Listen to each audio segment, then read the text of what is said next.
और बुलेटिन के इस हिस्से में हम बात करेंगे देश प्रदेश की और अलग अलग जगहों से आप तक खबरें पहुंचा रहे हैं। और सबसे पहले हम यहां पर बात कर रहे हैं वाराणसी की। तो वाराणसी का इन दिनों एक अलग ही रूप नजर आ रहा है। 11 से 13 जून तक होने वाले G20 के लिए शहर को सजाया गया है। 3 दिनों की इस बैठक में 20 देशों के विकास मंत्री शामिल होने जा रहे हैं, जो शहरी विकास को लेकर चर्चा करेंगे। दिखाते हैं आपको सजी धजी वाराणसी से एक खास रिपोर्ट।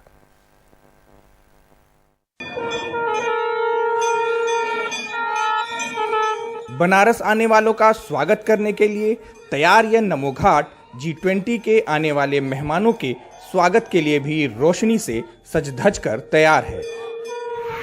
11 से 13 जून तक वाराणसी में G20 समिट में आने वालों के लिए नमो घाट की तरह वाराणसी की सड़कें, चौराहे वगैरह आने वाले मेहमानों के इंतजार में सजे धजे हैं।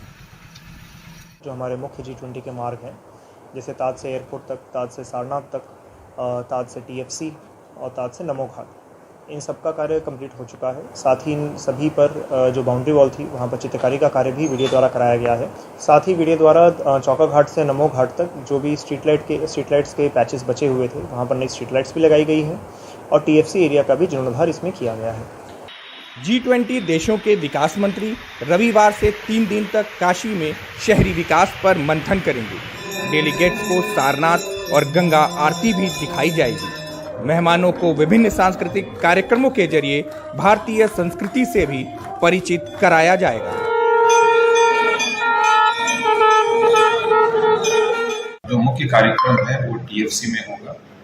इसके साथ साथ उनको सारनाथ और गंगा आरती दिखाने का भी इसमें कार्यक्रम सम्मिलित है। उसको लेके जो जितने डिपार्टमेंट्स इससे जुड़े हुए हैं, हमारे नगर निगम है, विकास प्राधिकरण है, PWD है, विद्युत विभाग है, टूरिज्म डिपार्टमेंट है और एयरपोर्ट भी एक अहम हिस्सा है। इन सभी डिपार्टमेंट्स अपना अपना काम इनको दिया गया।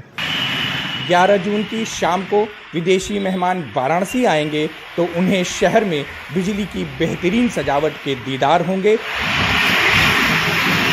तो दिन में उन्हें हरे भरे बनारस के दर्शन होंगे।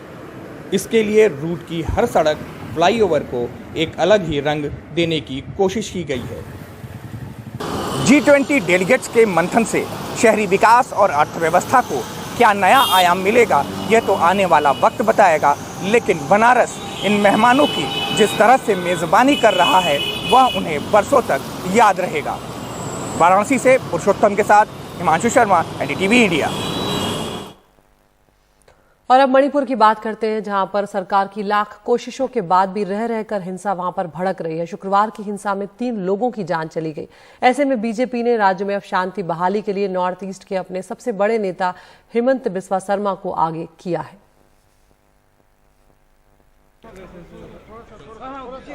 असम के मुख्यमंत्री हिमंता बिस्वा शर्मा मणिपुर में महीने भर से चल रहे संकट के बाद पहली बार इम्फाल पहुंचे।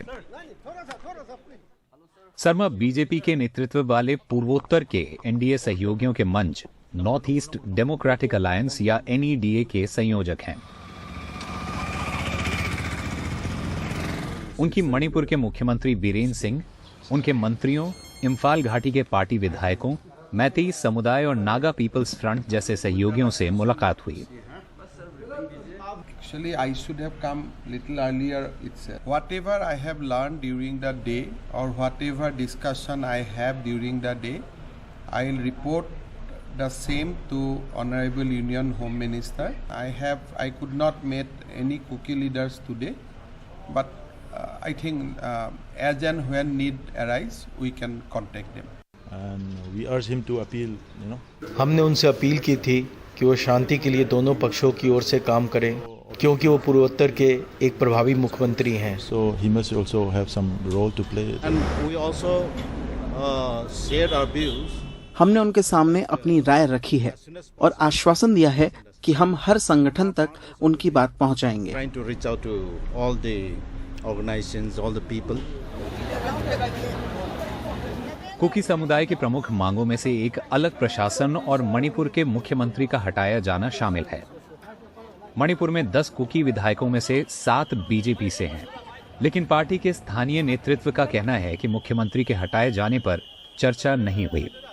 यहाँ पे जो चल रहे हैं 3 मई से जो घटना हुई है, अभी तक हम थोड़ा सा प्रॉब्लम सॉल्व करने के लिए भारत सरकार और मणिपुर सरकार ने जो कर रही है और धीरे धीरे भी अभी शांति होने जा रहे हैं, इसमें और ज़्यादा जल्दी शांति हो जाए, इसके बारे में हम डिस्कशन किया है। जितना कुछ दिनों पहले गृह मंत्री अमित शाह 3 दिन तक मणिपुर में रहे थे और अब शर्मा की मणिपुर यात्रा अहम है।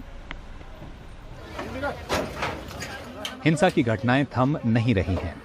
इस बीच मणिपुर राज्यपाल के अधीन केंद्र ने एक शांति समिति का गठन किया है। शांति बहाली में अभी समय लग सकता है क्योंकि इंटरनेट पर प्रतिबंध बढ़ा दिया गया है। इम्फाल में बीएम सुंजू के साथ कोलकाता से सौरभ गुप्ता और गुवाहाटी से रत्नदीप चौधरी की रिपोर्ट एनडीटीवी इंडिया के लिए। और अब कनाडा में 700 भारतीयों की बात करते हैं जो धोखे से और फर्जी कागजों के जरिए जिन्हें कनाडा पहुंचाया गया और उनके भविष्य पर संकट आ गया। लेकिन एक राहत की खबर यहां पर आई है। कनाडा सरकार ने भारतीय छात्र लवप्रीत के डिपोर्टेशन पर रोक लगा दी है। लवप्रीत को फोन करके इसकी जानकारी दी गई है। इससे पहले 13 जून को लवप्रीत की जबरन भारत वापसी तय थी। कनाडा में कुल 700 भारतीय छात्र हैं जिनके भविष्य पर अब संकट छा गया है। इन छात्रों को एजेंटों ने धोखा देकर कनाडा भेजा था और काफी सालों तक वहां पढ़ाई करने के बाद जब मामला आगे बढ़ा तब जाके उनके फर्जी दस्तावेजों का खुलासा हुआ।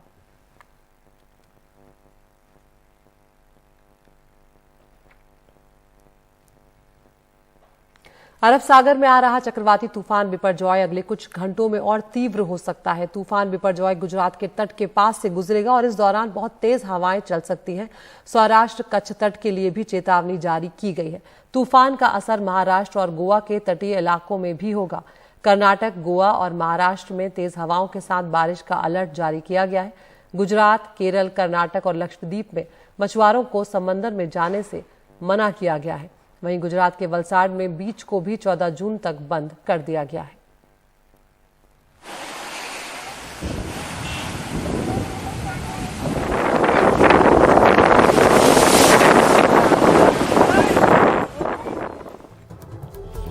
और फिलहाल देश प्रदेश में एक छोटे से ब्रेक के लिए रुक रहे हैं। ब्रेक के उस पार बात करेंगे क्रिकेट की।